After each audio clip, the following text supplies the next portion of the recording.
Hi ಸ್ನೇಹಿತರೆ, welcome to my channel. ಹೇಗಿದ್ರೆ ಎಲ್ಲರೂ ಚೆನ್ನಾಗಿದ್ದಾರೆ ಅಂತ ಅಂದ್ಕೊಳ್ತೀನಿ. ಹಾಗೆ ತುಂಬ ದಿನದಿಂದ ವ್ಲಾಗ್ ಮಾಡಬೇಕು ಅಂತಲೇ ಇದ್ದೆ.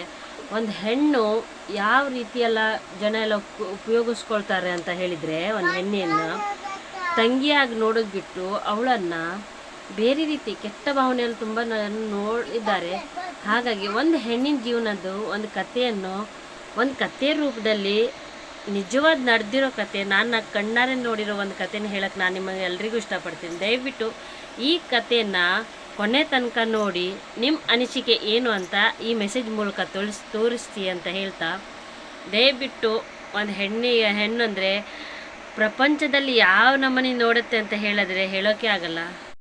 ಈ ಒಂದು ವಿಡಿಯೋನ ನಾನು ಭಾಗದ ರೂಪದಲ್ಲಿ ಮಾಡೋಕ್ಕೆ ಇಷ್ಟಪಡ್ತೀನಿ. ಅಂದರೆ ಅದು ತುಂಬ ಲೆಂತಿ ಆಗಿರುತ್ತೆ. ಅಂದರೆ ಒಂದು ಕುಟುಂಬದ ಹೆಣ್ಣು ಒಂದು ಹೆಣ್ಣಿಗೆ ಒಡ ಹುಟ್ಟಿದವಳು ಮಾತ್ರ ತಂಗಿ ಆಗಲ್ಲ.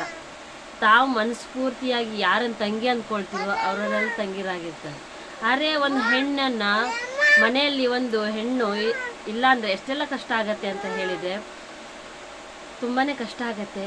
ಅದು ಒಂದು ಕಥೆ ರೂಪದಲ್ಲಿ ಹೇಳೋಕ್ಕೆ ನಾನು ಇಷ್ಟಪಡ್ತೇನೆ. ದಯವಿಟ್ಟು ಜಾಸ್ತಿ ಜನರನ್ನು ಹೇಳ್ಕೊಳ್ಳೋದಿಷ್ಟೇಯ. ಈ ಕಥೆಯನ್ನು ತುಂಬ ಜನರಿಗೆ ಶೇರ್ ಮಾಡಿ.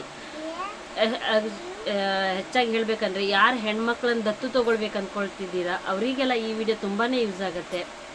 ದಯವಿಟ್ಟು ಹೇಳ್ತಾ, ಈ ನೆಕ್ಸ್ಟ್ ವಿಡಿಯೋಯಿಂದ ಈ ಒಂದು ವಿಡಿಯೋ ಬರುತ್ತೆ ಅಂತ ಹೇಳ್ತಾ, ಈಗಿನ ಪ್ರಪಂಚ ಹೆಣ್ಣನ್ನು ಯಾವ ನಮ್ಮನೆ ನೋಡ್ತಾ ಇದೆ ಅಂದರೆ ಒಂದು ಹೆಣ್ಣನ್ನು ಕೀಳಾಗಿ ನೋಡ್ತಿದ್ದಾರೆ. ಅದಕ್ಕೆ ಒಂದು ಜೀವನದ ಹೆಣ್ಣಿನ ಜೀವನ ಪಾಪ ನಾನು ಕಣ್ಣಾರೆ ನೋಡಿದ್ದೀನಿ. ಅವಳ ಜೀವನ ಸಾಕಕ್ಕೆ ತೊಗೊಂಡಿರೋದು ಹೆಣ್ಮಗಳನ್ನು ಇನ್ನೊಬ್ಬರು ಹೆಣ್ಣೆ ಸತ್ರು ಅನ್ನೋದು ಈ ಕಥೆದಲ್ಲಿ ನಿಮಗೆಲ್ರಿಗೂ ತಿಳಿಸ್ತಾ ಇದ್ದೀನಿ. ನಿಜ ಅದು ನಾನು ಕಂಡಿರೋ ಸತ್ಯನೇ. ಅದು ನಂಗೆ ಗೊತ್ತಾಗಿದ್ದು. ಕೆಲವ್ರಿಗೆ ತುಂಬ ಜನರಿಗೆ ಗೊತ್ತಿರ್ಬೋದು. ಜಗತ್ತಲ್ಲಿ ಕೆಲವೊಂದು ಹೆಣ್ಣಿನ ಬಗ್ಗೆ ನ್ಯೂಸಲ್ಲಿ ಡೈಲಿ ಬರ್ತಾನೆ ಇರುತ್ತೆ. ಅಲ್ಲಿದಾಯಿತು, ಇಲ್ಲಿ ಹೆಣ್ಣು ಮಕ್ಕಳನ್ನು ಇದು ಮಾಡ್ಕೊಂಡು ಹೋದ್ರು, ಹಾಗೆ ಆ ಥರದೇ ಇದರಲ್ಲೇ ಇದು. ಈ ವಿಡಿಯೋನ ಇಲ್ಲಿಗೆ ಎಂಡ್ ಮಾಡ್ತಾ ಇದ್ದೀನಿ. ಮುಂದಿನ ಭಾಗದಲ್ಲಿ ಬರೋದು ಒಂದು ಕಥೆ ರೂಪದಲ್ಲಿ ಒಂದು ಹೆಣ್ಣಿನ ಜೀವನ.